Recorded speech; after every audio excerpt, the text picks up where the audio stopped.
지금부터 일제강점기에 일본이 조선을 어떻게 경영했는지 그 식민지 통치 체제에 대해서 한번 살펴보도록 하겠습니다. 일제는 조선을 식민지배한 다음에 바로 식민지배하는 최고 기관으로 조선총독부를 설치합니다. 자, 위에 있는 사진은 과거 통감부 시절부터 1926년까지 사용하고 있던 남산에 있던 총독부 청사 건물입니다. 물론 지금은 이 건물은 없어지고 서울 애니메이션 센터가 들어와 있고요.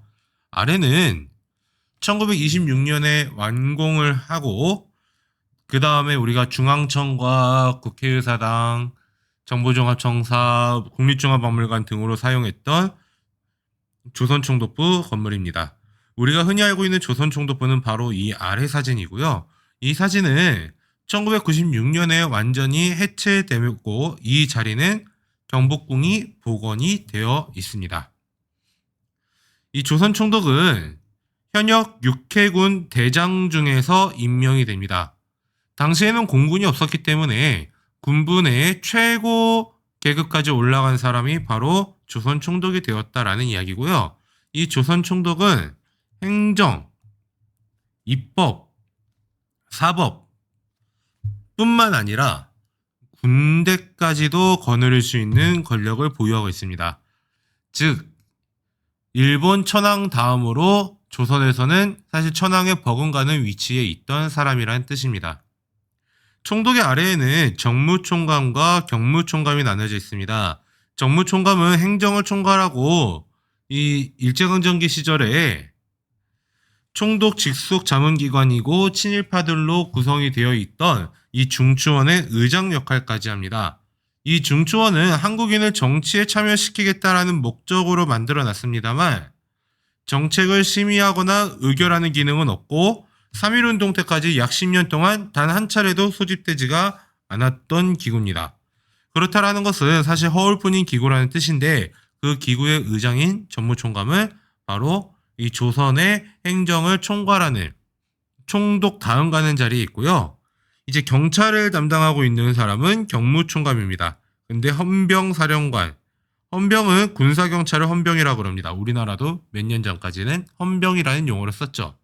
그렇다라는 것은 군대가 이 나라 전체뿐만 아니라 일반 경찰 업무까지도 장악하고 있는 시대였다는 뜻입니다. 그래서 이 시대를 가리키는 키워드가 바로 무단통치라는 키워드입니다. 무단통치의 핵심은 바로 이 헌병경찰 제도인데요. 헌병, 군사경찰이 일반 경찰 업무까지 담당하는데 이 시대에 되게 특징적인 것은 이 경찰 업무뿐만 아니라 일반적인 행정 업무, 뭐 세금을 걷는다든지 지도 활동을 한다든지 이런 행정 업무에다가 일상생활에까지도 관여를 합니다.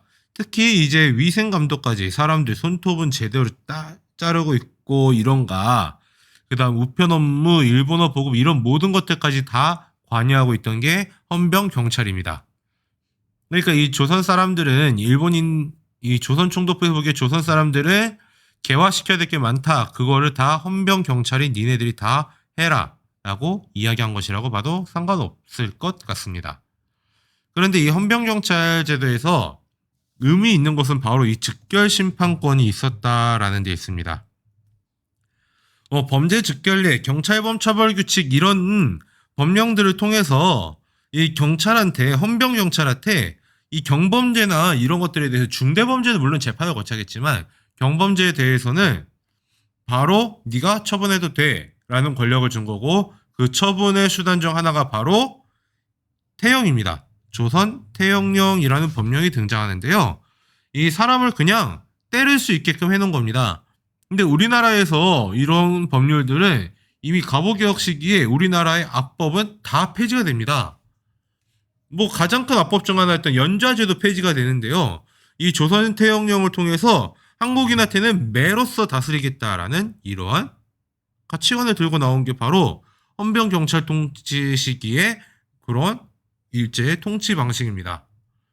근데 거기에 한술 더 떠서 일반 관리나 학교의 교원들에게는 제복과 칼을 착용하도록 했다라는 점입니다. 학교 교실에 교사들이 제복을 입고 칼을 차고 들어왔다. 이 칼을 실제로 휘두르지 않더라도 학생들한테는 너네들 내 아래 알아서 기어라. 안 그러면 나는 이 칼 뽑아서 너를 휘두를 것이다. 즉 공포심을 엄청나게 불어넣기 위해 만들어 놓은 것이다 라고 볼 수가 있겠습니다. 자, 근데 그것뿐만 아니라 여러 가지 기본권들 박탈하는데요.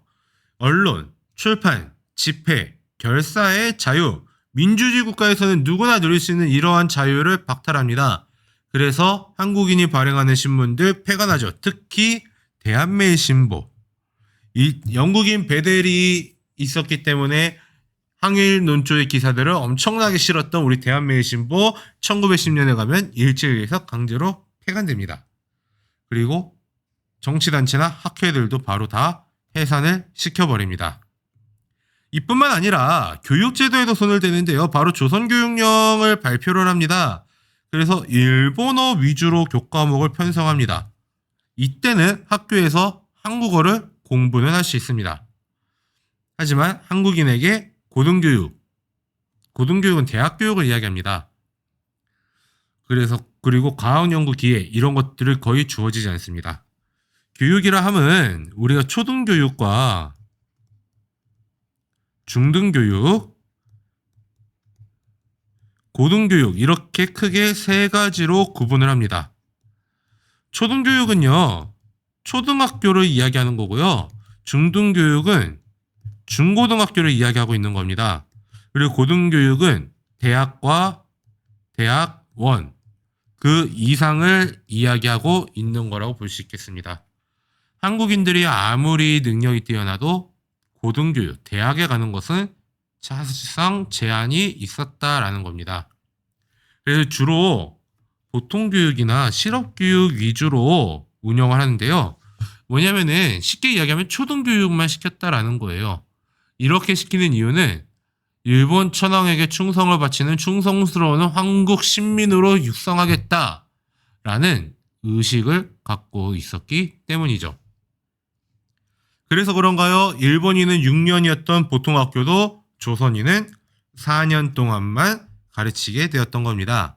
그래서 이 조선인들에게 많이 가르치지 않으면서 조선인들이 일본인보다 항상 뒤처지게 하고 결국에는 식민지배받는 것은 니네들이 이렇게 할 수밖에 없는 거야 라는 정당화를 시키게 했다라는 걸로 이해할 수 있겠습니다.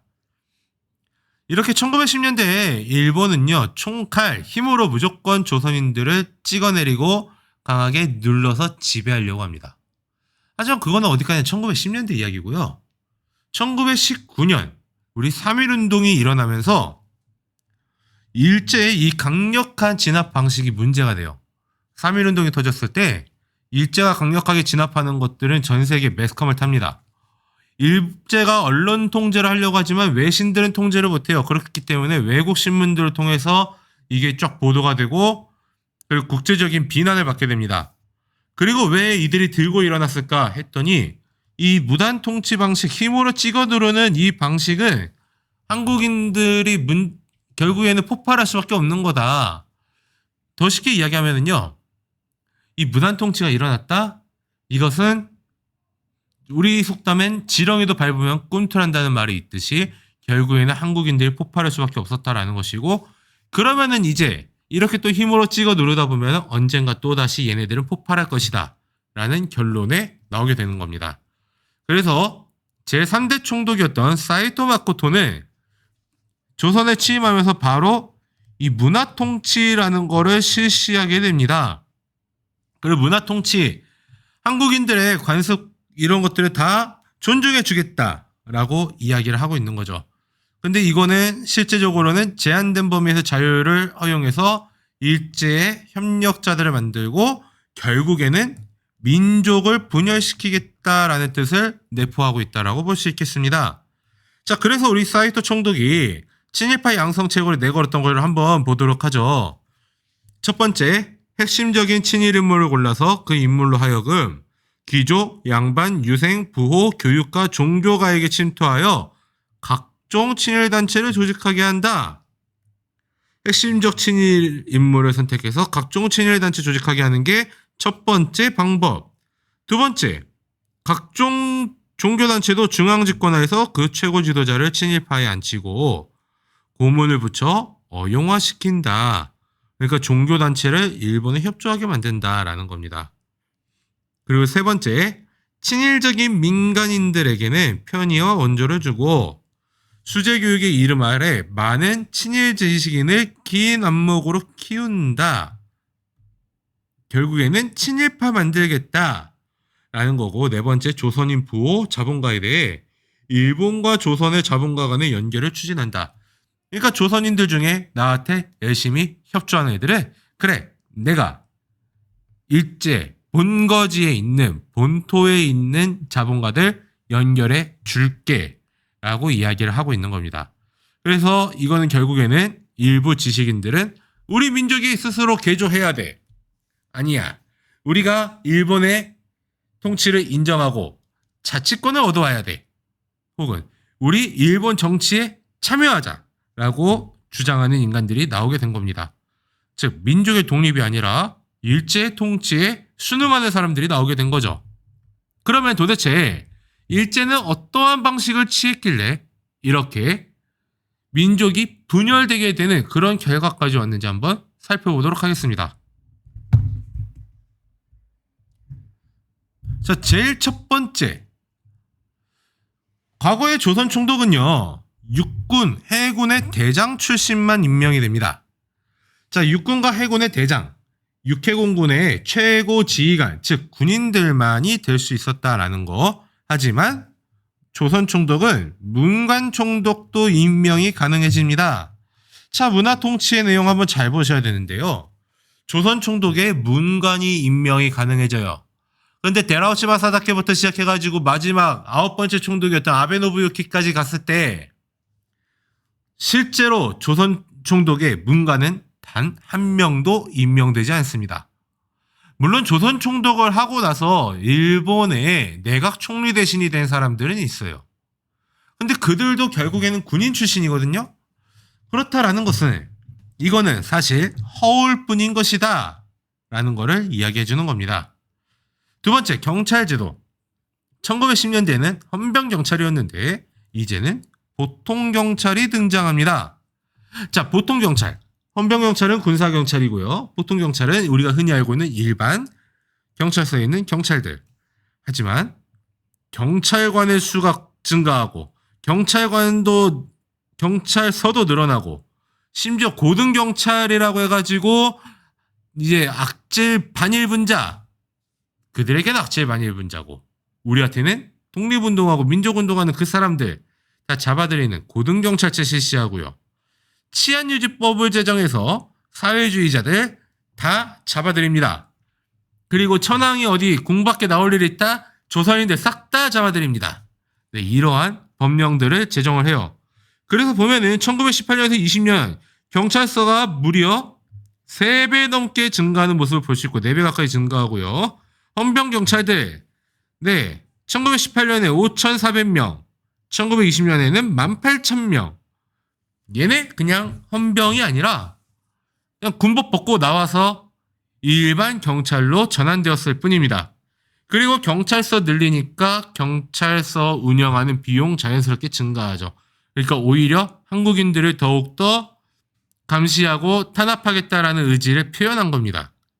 그리고 세 번째, 언론 출판 집회 결사의 자유 제한되어 있던 거를 부분적으로 허용하면서 오늘날에도 있는 신문이죠. 조선일보, 동아일보와 같은 신문들이 발행이 허가가 됩니다.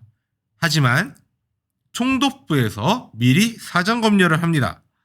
그래서 총독부에서 봤을 때 부적합한 기사가 실린다. 그럼 여기 비어있는 칸처럼 싹 다 검열을 통해 삭제를 해버립니다. 그래서 여기 제가 지금 칠하고 있는 이것들은 당시에 검열 통해서 다 삭제된 기사들이라고 볼 수 있겠습니다. 자, 이렇다라는 것은 총독부에서 허용을 해준 척하지만 실제로는 내 마음에 안 들면은 바로 다 탄압을 들어가겠다라는 것을 이야기를 하고 있는 거죠. 자, 이것은 결국에는 1910년대에 지하에 숨어서 음지에서 민족운동하던 세력들을 문화통치라는 이름 하에 양지로 다 나오게 한 거예요. 그렇게 해서 이렇게 양지로 나와 있는 이들을 양지에서 허용해 주는 척하면서 총독부에서는 다 감시하고 관리했다는 뜻입니다. 그리고 이들 중에 총독부가 이렇게 해주니까 그래 얘네들한테 희망 있어. 얘네들하고 대화하자 하면서 대화하는 사람들이 나오면은 이제 그들을 이제 열심히 관리해서 친일파로 바꿔버리는 겁니다. 자, 이렇게 문화 통치를 실시하는데요. 이뿐만 아니라 조선 교육령을 새로 발표해서 이 조선인들한테 겉으로는 너네들 일본인과 똑같이 해줄게 라는 식으로 모양새를 취합니다. 보통학교 4년이었던 거를 일본인과 같이 6년으로 늘립니다. 그리고 보통학교와 고등보통학교 일부 늘립니다. 그러니까 오늘날의 중고등학교를 많이 늘려줬다라는 뜻입니다. 하지만 여기에는 맹점이 있어요. 바로 학교는 여전히 조선인들 전체 다 갈 수 없고요. 그리고 학비가 너무 비싸요. 그렇기 때문에 1920년대 후반에 가서도요, 취업률이 20% 정도밖에 되지 않습니다. 그리고 일본어를 사용하는 학교와 조선어를 사용하는 학교를 대놓고 분리를 해버리고 구분을 하기 때문에요. 일본어 사용하는 학교는 우대해주고 조선어를 쓰고 있는 학교는 차별하는 그런 차별 정책이 여전히 일어나고 있는 겁니다. 즉 이러한 정책들은 겉으로는 너네 동등하게 대우해줄게 하지만 실제로는 아닌 상황이란 뜻이죠. 그리고 한국인의 대학 설립 욕구, 고등교육의 욕구가 충만해요. 그렇기 때문에 대학을 세우고 싶어 하니까 그거에 대해서 총독부에서 억제하고 탄압한 다음에 친일파를 양성하기 위해 경성제국대학을 설립을 합니다. 일본은 일본 제국주의 시절에 제국대학, 천황폐하의 직속 대학들이 몇 개를 세웁니다. 본토와 식민지를 다 합쳐서 대략 한 8개 정도가 세워지는 것 같습니다. 그 중에 경성에 세워진 것, 오늘날 서울에 세워진 게 바로 경성제국대학입니다. 이거는 나중에 경성제국대학이 없어지고 그 자리에 그대로 서울대학교가 들어와요. 그리고 서울대학교가 관악 캠퍼스로 이전한 다음에 거기는 지금 한국방송통신대학교가 사용하고 있죠. 네, 그래서 어찌되었든 간에 경성제대를 설립하면서 한국인들은 어느 정도 달리는 척, 그리고 한국 역사도 교육합니다. 물론 일본사에 포함시켜서 교육을 합니다. 그 심성소학국사라는 일본사 공부하는 교과서가 있습니다. 여기에 보충교재를 펼쳐서 일본사와의 연관 속에서 조선사를 공부하게끔 한 겁니다. 그렇기 때문에 제대로 된 조선사 공부는 일어날 수는 없는 거죠. 자, 근데 이뿐만 아니라 일본이 정말 사이토가 정말 치열하게 준비했던 것 같다라는 흔적이 바로 지방행정조직에서도 나타납니다. 참고로 이 문화통치를 기획한 사이토 마코토 같은 경우는 조선 총독을 6년 정도 하다가 잠깐 자리를 비워요. 일본 내부 상황 좀 수습하기 위해서 잠깐 자리를 비우고 다시 조선 총독 오고 일본 내각 총리 대신까지 할 일본 정계에서는 전혀 무시할 수 없는 인물이 바로 사이토 총독입니다. 원래 조선 총독 자리는 마지막에 퇴임 직전에 오는 자리라고 봐도 상관이 없는데 이 사이토 같은 경우는 퇴임 직전에 온 게 아니라 오히려 더 승승장구하는 모습을 보여줍니다. 그 사람이 어떻게 민족 분열 정책으로서 지방행정조직을 운영했는가 한번 보죠. 1910년대에 일제는 전국을 13도, 12부, 229군으로 편성합니다. 그래서 각 면과 그 다음에 동, 리 있던 거를 다 하나로 통폐합을 시키면서 한국인들이 저항을 못하도록 전통적으로 갖고 있던 우리 무슨 동, 무슨 리 이런 공동체 조직, 마을 공동체 조직을 해체하고 하나의 면으로 통합을 시켜요. 근데 이 면의 대표로 면장을 뽑는데 얘들은 전직 관료 아니면은 면에서 잘 나가는 사람들, 그 중에 일본 애들 말 잘 듣는 애들. 그러니까 이들이 친일파로서 일제 통치에 협조하게 되는 모습을 볼 수가 있습니다. 근데 일제가 이렇게 지방행정 조직을 통해 민족 분열을 추구했던 건 바로 1920년대와 30년대 이야기입니다. 1920년대에는요, 도평의회와 부면협의회라는 것들을 만들어내게 돼요. 그래서 일종의 보면은 지금으로 치면은 시의회, 구의회 이렇게 있는 것처럼 이렇게 그 지방 자체의 그 구조에서 의회가 있다라고 보시면 돼요. 뭐 경기도 의회, 서울시 의회, 뭐 이런 의회들처럼 있었다라는 이야기입니다. 근데 이들은요, 무슨 정책을 결정할 수 있는 권한은 없고요, 이 정책에 대해 자문할 수만 있습니다.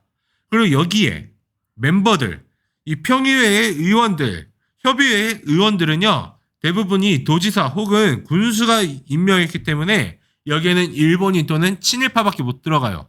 하지만 1930년대 가면은 연예들한테 정책을 결정할 수 있는 권한을 주고요. 그 다음에 더 나아가서 지방자치 선거를 실시합니다.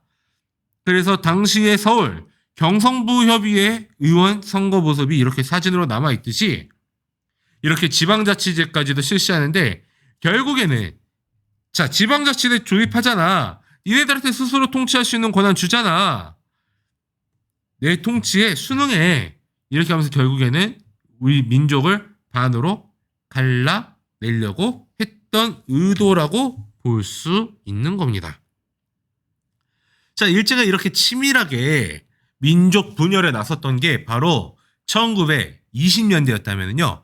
1930년대와 40년대는 아예 민족이라는 개념 자체를 없애버리려고 합니다. 자, 이들이 왜 민족이라는 개념 자체를 없애려고 하느냐? 시행 배경부터 한번 살펴보면요. 1929년 10월달 미국에서 금융위기가 찾아옵니다. 그러다 보니까 미국의 뉴욕의 월스트리트에서는 금융위기가 찾아오게 되고, 미국의 은행들은 자기네 돈을 다 회수하기 시작합니다. 근데 1차 세계대전 끝나고 미국이 유럽과 여러 지역들의 돈을 너무 많이 빌려줬단 말이죠. 그래서 이 은행들이 돈을 회수하니까 전 세계적으로 경제 위기가 와버립니다.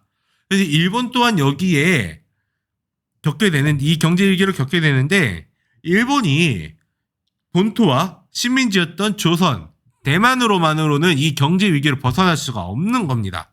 그럴 때 어떻게 벗어나야 될까? 어떻게 우리나라 경제를 돌릴까? 그래, 침략 전쟁을 통해서 우리가 군대를 돌리고 군대에 먹일 거기를 무기를 공급하기 위해 군수 공장을 돌리자. 그렇게 하면은 경제 위기 넘어갈 수 있을 것이다. 라고 해서 침략 전쟁을 펼칩니다. 1931년 만주사변이 일어나고 32년도 중국 땅이었던 곳에다가 이렇게 만주국을 수립을 합니다. 거기에 더 나아가서 대륙으로까지 진출해서 중일전쟁도 37년부터는 치르게 돼요. 이거는 결국에는 일본과 한국, 만주 요 세 가지를 하나의 경제권으로 묶어서 대응하겠다라는 뜻을 펼친 겁니다. 자, 그렇게 하기 위해서는 한국인들 민족 정신을 없애고 일본 국왕만을 믿도록 해야만 하는 겁니다. 그래야지 하나의 민족이다, 하나의 천황폐하 아래 하나의 백성이다라는 의식을 한국인들에게 심어주어야 자신들이 이 블록 경제로 만들어서 경제 위기를 벗어나려고 하는 이 상황을 관철시킬 수 있었던 거죠. 그리고 더 나아가 천황폐하의 군대에서 일본인들만 죽게 할 순 없죠. 그러니까 오히려 식민지 사람들을 앞장세워서 그들을 먼저 죽게 하고 그들이 살아서 땅을 차지한다. 그러면 오히려 더 좋은 거죠. 그래서 한국인들을 침략전쟁에 효율적으로 동원하기 위해 이러한 정책들을 추진을 합니다. 자, 그래서 어떠한 것들이 있는가 봤더니 황국 신민화 정책을 아주 열심히 실시를 합니다. 자, 그래서 내선일체, 일본과 조선은 하나다 라는 것들을 엄청 강조를 해요. 그리고 학교에서 혹은 일반 성인들의 모임에서 황국 신민의 서사라는 것을 암송하도록 합니다. 황국 신민의 서사는 성인용과 아동용 두 개 버전으로 나옵니다. 과거 대한민국이 국기에 대한 경례, 국민들의 이런 것들을 빼먹지 않고 했던 것과 똑같은 이유입니다. 그래서 성인용으로 보면은요, 첫 번째, 우리는 황국 신민이다. 충성을 다 바쳐서 천황폐하에게 보답을 한다. 두 번째, 우리 황국 신민은 신에 협력하여 몸과 마음을 다 바쳐 단결을 굳게 하자. 세 번째, 우리 황국 신민은 인고 단련하여 힘을 길러 황도를 선양한다. 천황폐하에게 충성을 다 바치겠다. 이런 것들을 이야기를 하고 있는 겁니다. 그리고 매월 1일은 애국일로 지정해서 신사참배를 의무화시키죠. 그래서 남산자락을 쫙 잘라낸 다음에 우리 천황폐하를 보시는 메이지 천황과 일본의 신토를 보시는 조선신궁을 만들어서 여기를 의무적으로 참배하도록 합니다. 조선신궁만 있는 게 아니고 경성신사부터 시작해가지고 여러 곳에 신사가 있고 여기에 반드시 참배를 해야 되는 거예요. 그래서 해방 이후에 우리는 조선신궁을 싹 다 밀어버리고 거기에 안중근 의사기념관과 백범광장이란 걸 만들어버립니다. 백범 김구 선생의 이름을 따오고 일본의 친민 지배에 저항했던 아이콘 안중근 의사를 기념하는 기념관을 바로 조선신궁의 본전 자리에 쫙 만들어 버린 거죠. 그래서 오늘날 남산도서관과 안중근 의사 기념관, 한양도성 역사유적 전시하는 공간과 서울시 교육청, 교육연구정보원, 그리고 그 아래의 광장 일대가 바로 과거 백범 조선신궁이 있던 자리입니다. 그뿐만이 아니라 매일 아침 천황폐하께서 계시는 도쿄 궁성을 향해 허리 숙여 절을 해야 합니다. 그것이 바로 궁성요배죠. 그래서 궁성요배를 강요하고 이렇게 했던 겁니다. 더 나아가서 아주 절정은 바로 이겁니다. 창씨개명. 한국인들이 한국어로 된 성을 쓰면 안 되고 무조건 일본어로 된 성을 써야 합니다. 만약에 일본식으로 이름을 바꾸지 않는다. 자녀들이 학교 입학 못해요. 행정기관에서 행정서류 이런 것들 발급 전혀 안 됩니다. 더 나아가서 당시의 일제는 전쟁을 치르면서 쌀이 생산되면 싹 다 자기들이 가져간 다음에 배급을 해주는 배급제 시스템을 거칩니다. 이 배급제 대상에서 창씨개명하지 않은 사람들은 제외가 됩니다. 최초 창씨개명했을 때 이 창씨개명한 비율이 20%도 안 넘어요. 10% 조금 넘습니다. 물론 통계에 따라 차이는 있지만요. 근데 이게 이렇게 식량 배급에까지도 문제가 생겨버리니까 6개월 사이에 창씨개명의 비율이 80%가 넘어가게 됩니다. 자, 이 당시에 창씨개명했다. 이 사람을 친일파로 봐야 될까요? 먹고 살기 위해 어쩔 수 없이 협력했다. 이것까지 친일파로 봐야 되는지는 한번 고민해 볼 필요 있습니다. 먹고 살기 위해 어쩔 수 없었다라가 변명이 되는 사람들은 있어요. 근데 변명이 되는 사람 말고 진짜 소시민들, 이들한테까지도 친일파의 잣대를 들이대는 것이 과연 옳은가? 한번 생각해 볼 문제입니다. 자, 이렇게 황국 신민화 정책을 실시하고요. 더 나아가서 조선이 통제까지 실시합니다. 그래서 1920년대에 허용을 했던 이 동아일보나 조선일보와 같은 한글 신문, 잡지들 싹 다 강제로 폐간을 해요. 그리고 조선사상범 예방구금령이라는 법령을 정합니다. 그래서 독립운동가들 재판 없이 언제든지 가둬둘 수 있고요. 잡혀온 사람들한테 친일할래? 라고 물어봐서 친일을 강요합니다. 그래서 자본가나 지주들, 교육자, 언론인, 종교인, 문인, 예술가 등등등 여러 사회 지도층에 있던 사람들 이때 친일파로 많이 전향을 합니다. 그래서 최남선 선생 같은 경우 학도병 참여를 권유하고 있고요. 이화여대 총장까지 하셨던 김한란 여사 같은 경우 아주 아름다운 말씀을 하고 계십니다. 자, 이제 기다리던 징병제랑 커다란 공격이 왔다. 지금까지 우리는 나라를 위하여 귀한 아들을 전장으로 내보내는 내지의 어머니들을 물끄러미 바라보고 있었다. 여기서 뭔가 이상하죠. 나라를 위해 우리 귀한 아들을 전장으로 내보내는 일본의 어머니들. 어떻게 보면 지극히 당연한 거지. 일본인들이 일본이라는 국가를 위해 군대에 가는 것은요. 근데 문제는 물끄러미 바라만 보고 있었다? 그 다음에 더한 말 합니다.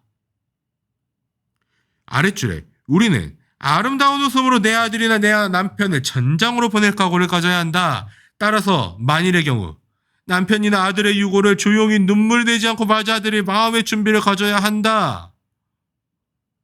일본을 위한 전쟁터에 조선인이 나가서 죽었는데 이거를 눈물 흘리지 않고 맞아야 된다? 이거 뭐 조금만 더 확대 해석하면 기쁨으로 맞아들여야 된다는 소리로 들리죠. 그리고 그 다음에 더 이상한 소리하고 앉아있어요. 이제 우리에게도 국민으로서의 책임을 다할 기회가 왔고 그 책임을 다함으로써 진정한 한국 시민으로서의 영광을 누리게 된 거다. 일제에 수능하는 걸 넘어서 일본이 다른 나라를 쳐들어가는 침략 전쟁하는데 거기에 내 자식들 내보냈는데 거기에 대해서 적극적으로 협력하고 더 나아가서 이거는 일본인으로서 최고의 영광을 누리게 된 거다 라는 이야기를 하고 앉아 있습니다. 무슨 말도 안 되는 소리를 이렇게 너무 열심히 하시죠? 물론 이들은 나중에 가면은 친일파로서 엄청나게 규탄을 받고 있고 오늘날 친일 인명사전이라는 데에 이름들을 자랑스럽게 올려놓고 계십니다. 자, 그뿐만 아니라 교육제도도 다시 손을 대요. 그래서 조선어를 선택 과목화 시켜요. 그러니까 그 전까지는요, 조선어를 학교에서 공부할 수 있었지만 선택 과목, 선택하면 되겠지. 네, 안 돼요. 왜냐하면 선택을 못 시키게 하니까. 법은 선택 과목이지만 실제는 선택 과목이 아니라는 거. 한국어 학습은 이제 불가능합니다. 학교에서 한국어 쓰는 거 안 되고 일본어로만 써야 됩니다. 한국어로 수업했다. 네, 잡혀가요. 그래서 연락에 고문받다 나올 겁니다. 자, 소학교는 한국 시민의 학교, 천황폐에게 충성을 다 바치는 신민을 양성하는 학교라는 뜻의 국민학교로 명칭을 바꿉니다. 이 국민학교라는 명칭은 무려 1995년까지 쓰입니다. 우리나라에서. 그리고 오늘날 도덕교과인 수신교과를 굉장히 강화하면서 한국 시민으로서의 가치관을 학교에서 연락에 주입을 시킵니다. 그리고 제4차 조선교육령 때는 아예 학교 교육은 전시체제에 적합하도록 그래서 조선어를 아예 교육과정에서 제외까지 시켜버립니다. 자, 이렇게 일제는 1910년대, 20년대, 30, 40년대 거쳐가면서 다양하게 한국인들을 통제하고 억압하는 정책을 펼쳐옵니다.